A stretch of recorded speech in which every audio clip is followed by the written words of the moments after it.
Hello there, everyone. TheAndrata here, and welcome back to episode 114, 15 of our Enigmatica 6 Expert Let's Play series. It's been a little bit since I've recorded, so anyway, yeah, we're back. I'm feeling a little bit better. Might sound a little bit off still and everything, but yeah, let's get started. Welcome back, my friends, to another wonderful day here in the world of TheAndrata. Or if you can't tell, still not feeling 100%. Voice might be a little bit off, a little bit cold like and everything, but I'm bored out of my mind of quarantining in my bedroom, which is right next to my office. I've been in there for 3 days just watching TV shows and movies, and it's been driving me nuts. I'm isolating from my wife, who she did not test positive, and my dogs and my cat and everything, and it's driving me nuts. So I'm like, you know what? I feel well enough to be able to come in here and do a little bit of recording. So let's do some recording. So yeah, if you see any cuts or anything, I may have to pause and get some water because I'm thirsty or I'm coughing or something like that. But you know what? I want to get this done. I want to at least have something to do and everything like that. So we're gonna record. We're not gonna work on anything that's too crazy intense or anything. That way, I'm not overloading my mind and all that stuff. Symptoms wise for COVID, really, I've only had I've had a pretty decent cough. First couple of days felt like a really bad cold, headache, sore throat, cough. I never really had a fever, but the fatigue and everything. The fatigue was real. Just really didn't want to do anything. It's gotten better.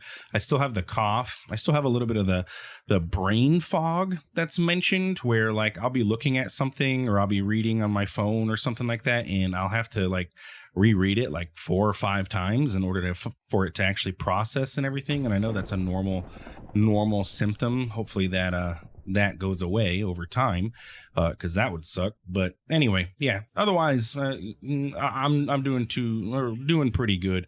I definitely attribute it to the fact that I am vaccinated and boosted, that it didn't hit me super duper hard or anything like that. I'm not the most healthy person in the world, but I'm relatively, I guess, healthy, average American, I guess, though what does that mean nowadays?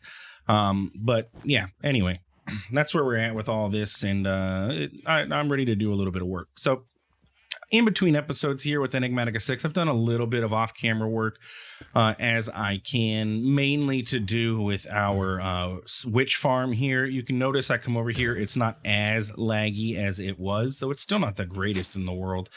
If we pop down to our witch area, first off, I want to collect all this experience because this is probably going to be a ton of levels. Let's go ahead and grab all that. Yeah, makes me laugh every time. 130 levels. That was pretty cool.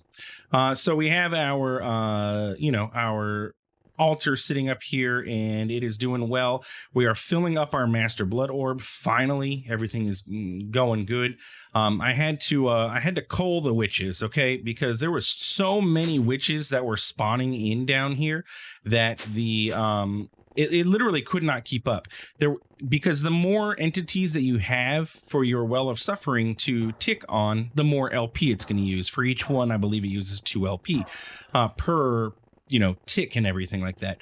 And so there were literally thousands of witches down here. I ran around with Geb's Ubermite here and swung for probably about 30 minutes, still did not kill all of them, to the point where I decided, hey, you know what, let's use this to get my recurve bow upgraded with some honings, because perfect timing, the witches aren't moving, we can do damage. So we now have, if you can kind of look at it, we have honing speed 4, honing damage 1, honing gilded 3, because I put all the enchants on this bow so that we could kill everything faster.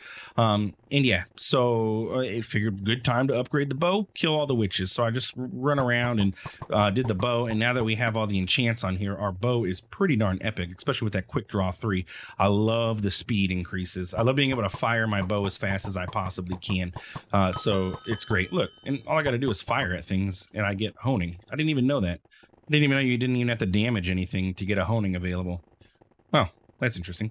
But anyway, so yeah, what I have here is set up now is a sensor similar to how we have upstairs for our witches for our Wixie shards, which, as you can see, we have 2.4 thousand Wixie shards. We're doing pretty darn good there.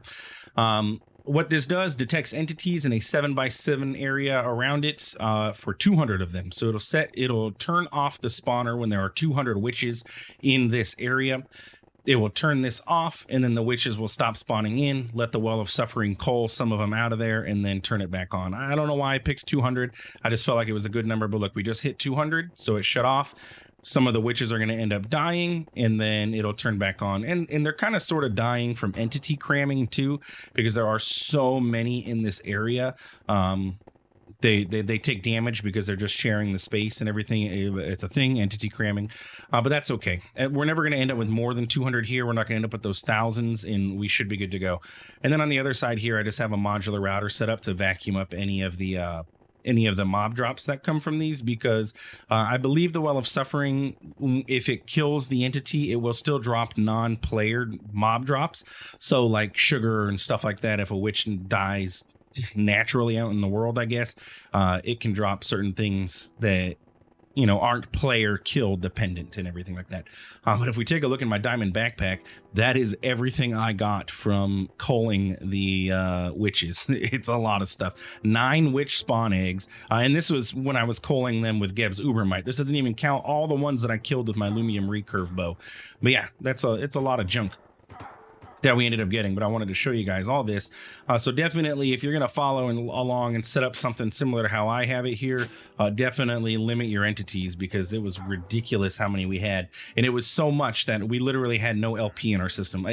Even though we were generating 26 buckets per operation, we could not fill the our blood orb, because the blood orb could not get essence in it fast enough to fill up based off of the the witches, the amount of LP that was being used for the witches. But anyway, everything else is pretty good. We have our blood orb here. I have automated this, so if I wanted to request master blood orbs, as you can see, I have 20 of them in here.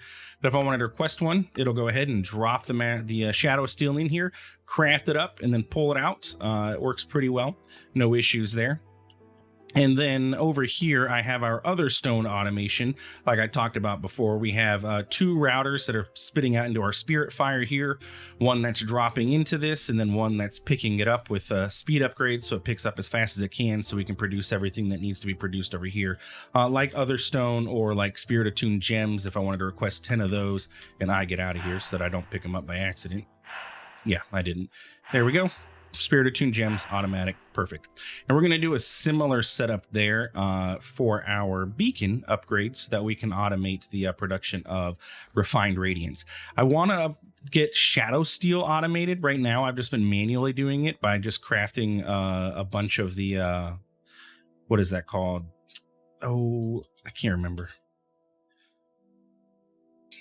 The stuff, the chromatic compound. Yeah, I just craft like a stack of this stuff, and then I throw it all over into the void, and then get my shadow steel and everything. I'd like to automate that too, but we don't have cross-dimensional refined or anything like that, and I don't want. I mean, I could set up ender chests. It's not that big of a deal, but I just don't want to do it right now. Anyway, so today what I want to work on is I found in the Discord from a couple different people, the Enigmatica 6 Discord, from Generic B, who is a streamer. Personally, never heard or watched or anything like that, but apparently they're probably pretty popular streamer and everything. And from Sulfy in the Enigmatica 6 Discord, a way that we can automate the repairing of our ore miner Ginny using a witch. Apparently, if we get life mending on our ore miner, along unbreaking, of course, just to make it not have to do it as often, but life mending on here, and we give it to a witch, the witch will heal it and pull it back out, and we get life mending and automate the production of our ore miner Genie. I have tested this out, and it does work quite well. So we're going to go ahead and set this up today and get this going. So prerequisites for this. You're going to need at least 1 modular router. I'm going to go with 2, so that way I can pull it back out and put it back into our miner here. You could probably do it with 1 in tinkering with the continuation mechanics inside of modular routers, but I just like having 2 just to have and everything. You're going to need 2 omnidirectional routers with entity tracker upgrades in here, and that is the key important part that is going to allow this entire thing to work. What is going on? Stop. Entity trackers from Enigmatica. What this does is it allows the in the whatever you put this upgrade into, air cannon, liquid hopper, minigun, omnidirectional hopper, pneumatic helmet, security station, and universal sensor. It allows it to interact with entities. Not very expensive, other than if you have experience already set up where you can craft your memory chips and everything. And then these upgrade matrices are crafted here. Not terribly too difficult to do as well, other than the fact that we can't automate the production of no wait, yeah, this whole line is automated now. Yeah, we have all this automated. I was thinking something required the kiln, not the blast furnace. But we have all of this taken care of. And then Eye of the Ancients is just infused sun metal, infused rock, and an Eye of the Ender. But anyway, this allows you to interact with entities using Enigmatica blocks, specifically our omnidirectional hoppers. So what this means is one omnidirectional hopper is going to be able to give the ore miner this thing. What is this called? The genie in a lamp. The lamp. It'll give the lamp to the witch, and then the other one's going to be able to pull the lamp out. And we're going to set it to a timer that pulses at like 200 seconds or something, or 10 seconds or whatever to allow this to repair.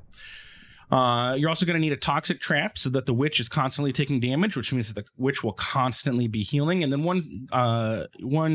you don't have to necessarily do this. I took this witch from my spawner that we have for our mob tower, so it has no AI.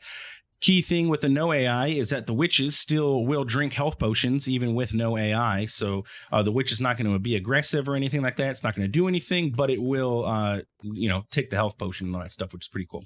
I think I'm going to go ahead and bind this dimensional mine shaft. We'll leave it here so that it can pump into the stable wormhole. That is fine. But we're going to bind this and then we'll place it somewhere, elsewhere. That way we can automate it. And, this area seems fine, or even over here. This is our mechanism set up. I kind of just have like random offshoots for stuff, and I don't know. Yeah, basically these are all just random offshoots. Really doesn't matter where. The only thing that's really themed is this is like our input wall, and this is our output wall. So like things go out of our system over here, which is funny because it's opposite, but they go into their respective machine and then they come out into our system over here. But that's basically all this is. So yeah, I guess we can set it up over here. Let me go ahead and let's expand this down a little bit. So let's do small square, though this iron ore is going to mess me up. 2, 3. And we'll set it up over here. That should be perfect. Little area, nothing too crazy, nothing too fancy. We don't need a very big area. We just need to make sure that the witch is staying out of the way. She should be silent and everything, but yeah. So first thing we're going to do is set down our create seats so that the witch does not despawn. We're going to get our toxic trap set up, which is just going to sit and float right above it. And then we can take our witch and place her on there. So she's going to take her damage and she's going to constantly heal herself. We are going to go ahead and set up an anchor here. And we are going to say, witch, be quiet. There we go. All right. So we're not going to hear the witch. And you're going to see her health is going to fluctuate between 19 and 20 because she's constantly drinking a health potion and then putting it back down, drinking the health potion, putting it back down. So that's the witch part. Fairly simple. Then what we want to do is go ahead and get an entangled block so that we have access to our miner. So we can interact with it. We can pull and we can place and we can do whatever we need to. I have wireless or Mark II set up there. So, son of a gun. Where are you at? Where are you at, buddy? You is what I needed. Okay. So then, there we go. So now we can interact with this guy. So we're going to have 2 modular routers here. We're going to have a barrel set up here, which, yeah, that's fine. A barrel set up here, and another modular router can sit over here at the end. That's going to handle the output. So we're going to set you to send to there, and that's all you're going to do. You're going to send over to that guy, okay?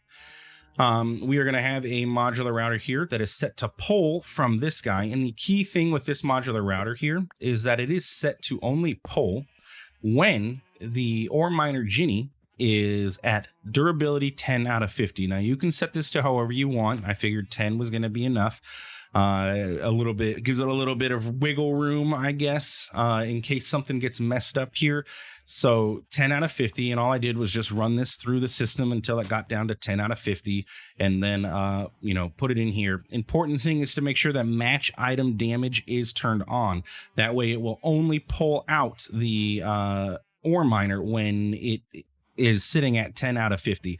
The name, the Jag Slummerer or whatever, doesn't make a difference. We're not matching on NBT data. We're just matching on item damage. And that's the important thing, item damage. And it's a whitelist. So it will pull out of this when it is at 10 of 50. So let's go ahead and say we're going to pull out of this. Okay, and that will satisfy that requirement. And then we're going to go ahead and get ourselves a sender. And we can do a regular sender. That's fine because it's going to push into this barrel. And you are going to push to the right, and it doesn't matter. As long as there's something in your inventory, you will push out to the right, okay? Then we're going to take our omnidirectional hoppers. We're going to place one here, and we're going to place one here. You, Mr. Sender, I did configure you already, right? Yes, okay. So you're good to go. So then what we want to do is go ahead and configure these omnidirectional hoppers. So what we want is you are going to get out of the way. We're going to face the main portion down, so it's going to pull from the barrel, and then we're going to have this point at the witch, right? So that way it can interact with the witch's inventory. So it's going to pull from the barrel and it's going to push into the witch, and then we're going to do the same thing here. We are going to have this face the witch, and then this is going to go ahead and face down. Okay, so it can pull from I'm sorry, I need to do it the other way. There we go. Pull from the witch, push into the modular router. And theoretically, that should be basically everything that we need to get this to operate. What I want to do is set this up so that this hopper is set to only operate on a high signal. This one can operate at any time. When I tested this, these guys must have been flipped around. We're going to go ahead and get some stone. We're going to place our timer here. And we're going to rotate this bad boy, and it's set to tick every 200 seconds. 200 ticks, 20 ticks is 1 second, so this should be every 10 seconds it will pulse. And so it's going to pulse this every 10 seconds, so hopefully that's a long enough time for our ore miner to get repaired from the witch. So what I want to do is go ahead and place this in here. And this is going to be kind of a do or die situation to test this out right now, because we're going to go ahead and time in a bottle this. We're going to go ahead and place this guy in here. And it figures because of the unbreaking, it's going to take a while for it to actually tick down to the tens. So what we'll do is we'll let this run through, and I'll come back when it's getting close so we can go over there and kind of see if this automation is going to work well for us and how it goes. But you can see every time it operates, the name changes, which is just it's just interesting that it does that. But yeah, look, the reason that we're doing this is for that Easnium ore that we just got right there. But we'll be right back. Okay, so we're sitting at 11 durability right now. Time in a bottle has worn off, so let's go ahead and place this in there. It's going to take a minute for it to run, so it's okay. But we should see the everything tick over once it does the thing. And hopefully that happens soon. The ore miner genie is still in there, but we should see it disappear. Apparently the unbreaking took effect there, so it didn't use a durability. Basically just a waiting game while we sit here. But I want you guys to, first, I want me to be able to see that it actually works, and I want you guys to see that it's working too. Did it go? No. Still sitting at 11? Yeah. I mean, unbreaking works well on that. So, but what should happen is once it hits 10, it should, oh my gosh, we're getting real lucky with this unbreaking, aren't we? We're also getting a bunch of Easnium, which is great. We have 32 Easnium ore in the system just from all my testing I've done. So I'll take that because now we don't have to go get Easnium at all. I don't know. Some of that Easnium might have been from when I mined it up. Oh my goodness. We are getting really lucky with this unbreaking, or it's not working. No, we're just getting lucky. Okay. Not that I'm complaining. I'd rather not have to have this set up at all and just, unbreaking do its thing and it worked perfectly. But man, come on, buddy, do the thing. And I don't want to cut because it's literally as soon as I cut, it's going to do the thing and then we're going to miss it happen. So come on, do the thing. Okay, you know what? We'll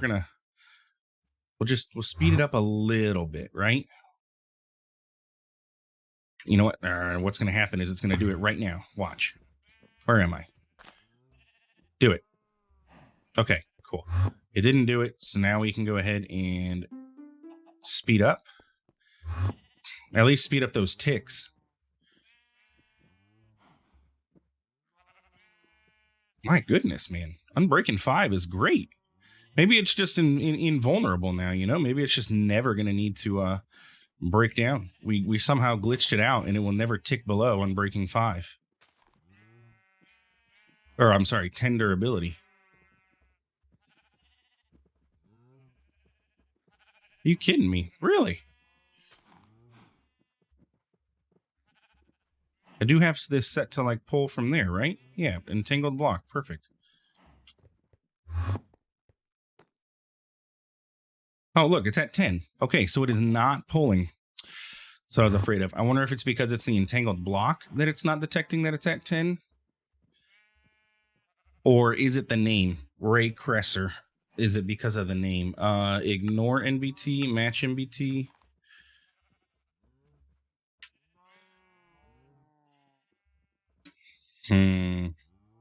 Let's bring this over here. Is it because it's in the entangled block that it doesn't want to pull? Because look, it's at 9 now. See, this is why we're testing. Polar, pull from there. Huh. Whitelist or minor genie. And now you're at 9. Match item damage. I want ignore NBT. Do I need to have that on there? No, it's still not pulling. Okay.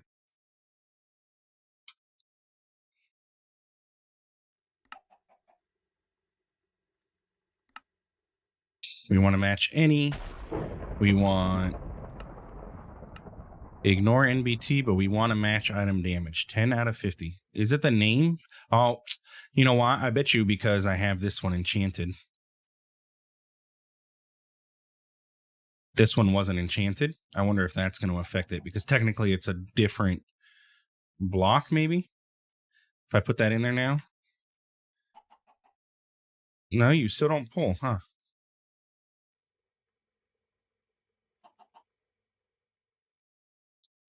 Yeah, Dimensional Mineshaft, you are whitelisted or minor genie.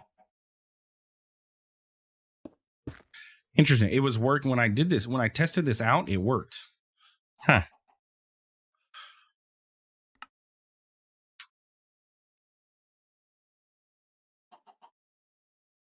Polar module.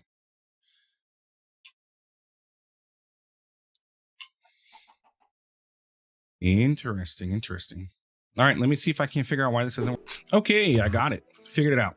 But what happened here now? You know what? I think I broke it now.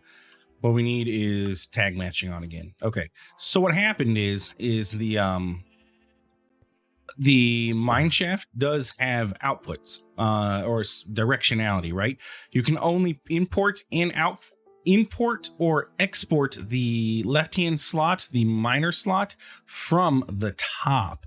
You cannot pull from any of the other sides. So what is going on here? Something is jammed up because I allowed it to. What happened here? Where did it go is the question. Does the witch have it? Pull out of the witch. Just take anything that the witch has, please, real quick. Yeah, it was stuck in the witch. Okay. Anyway, what happened was that the dimensional mineshaft has directionality, so you can only import from the top.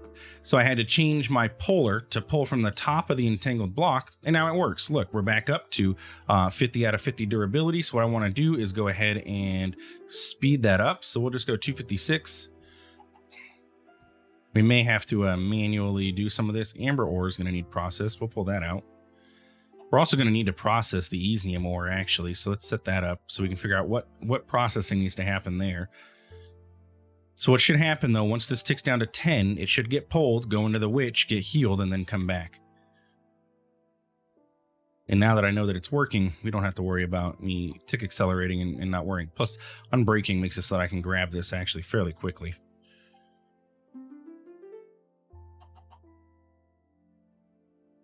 Come on, do the thing. Once it hits 10, it should disappear. So let's go ahead and pop over here and see if it does. I think it may have. Yeah, look, it's not in there anymore. The witch has it, and then this thing's gonna pulse every 10 ticks, or every 10 seconds it pulses. Look, it showed up in there, got sent back out, perfect. And 10 seconds is long enough for the witch to heal it up, back up to full durability. Freaking awesome. I like it. I love it. So yeah, there we go. Automated or minor Ginny repairing with life mending, unbreaking 5. Doesn't really require terribly too much setup or anything like that. It's not difficult. Just know that the dimensional mineshaft has directionality. I did not know that, but now I do. And yeah, we got this set up. The only thing they have to worry about is the witch, but we have it set up in a create seat, so the witch shouldn't disappear. We could even name tag it if we wanted to, just to be even double safe, but we haven't had to worry about that at all with our Drigme farm, name tagging and seeding, so we should be okay. But that gets us automated Easnium ore, which has been sort of a bottleneck for a lot of things. Now, we did go a couple episodes and get Easnium ore, but now we don't have to worry about it. We can set this up manually. And if we wanted to, we could even set up more of these dimensional mine shafts if we were to make more of them, of course. We did used to have 2, but we kind of sort of flubbed up that a while ago by forgetting about it and leaving it in the system, but that's okay. Anyway, so then the other thing that I wanted to work on was getting ourselves our beacon set up so that we could get our dropper going and vacuum modules similar to what we have over here with our other stone. I'll just set that up in between episodes and not worry about it, but that's going to get us our refined radiance. Because if you remember, refined radiance is made with chromatic compound. If you drop it onto an active beacon, it instantly converts over to refined radiance. So all I got to do is set up a beacon with the exact same setup here where the modular router drops onto the beacon, and then we have one that vacuums and picks it up with the speed upgrade so that it can pick it up immediately. And we'll probably set that up like over here in this area because, you know, I think it kind of fits. Or maybe we could even set this up in the middle here. We could have a beacon going straight through the middle of our setup. We'll have to move our ferro flare lantern down to like here, but that's okay. Like, that's easy enough to do. Bam, ferro flare lantern sits there. Polished andesite can sit here. We could replace all this with the iron blocks. And then the beacon can sit here. Yeah, and then we can just have the beacon shoot straight up through this into the sky. And then it's like our wizard tower has a nice, you know, beacon coming off of it as well. But yeah, basically, that's the end of today's episode. If you enjoyed, please feel free to like, comment, subscribe. I do appreciate it, and it really does help out the channel.